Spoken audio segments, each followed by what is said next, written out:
Rana's recipe. இன்னைக்கு நம்ம கிச்சன்ல என்ன பார்க்க போறோம்னா இட்லி தோசைக்கெல்லாம் தொட்டு சாப்பிட்ற மாதிரி காரமான ஒரு கார சட்னி ரெசிபி தான் செய்ய போறேன்.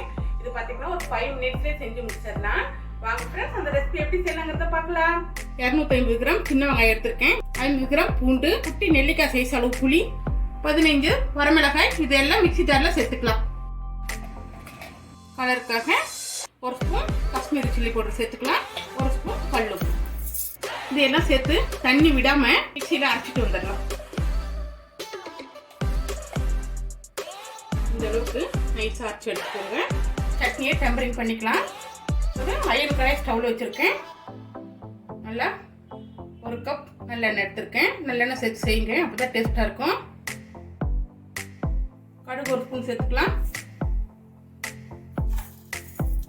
கடுகு நல்லா வெடிச்சதுக்கப்புறமா உளுந்து ஒரு ஸ்பூன் சேர்த்துக்கலாம். நல்லா செவந்து வரட்டும். 1/2 டீஸ்பூன் பெருங்காயத்தூள், ஒரு கப் கறி,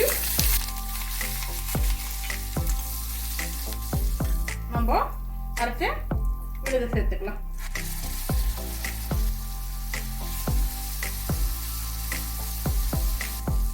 நல்லா கலந்து விட்டுக்கலாம். அந்த பச்சை வாசனை அப்படியே இருக்கணும். 1 நிமிஷம் இருந்தால் போதும்.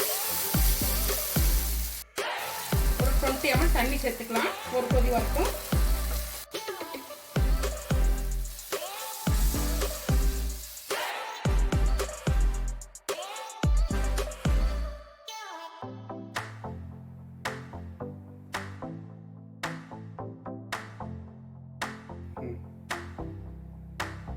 சட்னிக்கு இட்லி செய்ய போறேன்.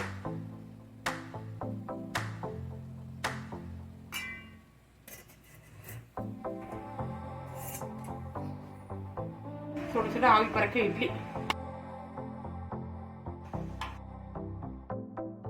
ஓகே ஃப்ரெண்ட்ஸ், சுட சுட இட்லியும் அதுக்கு சைடிஷா காரசாரமான ரோட்டு கடை கார சட்னியும் கொடுத்துருக்கேன். இந்த டிஃபன் ரெசிபியை ட்ரை பண்ணி பார்த்து என்ஜாய் பண்ணுங்க. ரொம்ப டேஸ்டான recipe.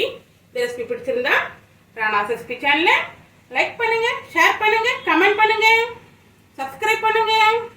Thank you. Thanks for watching. Bye.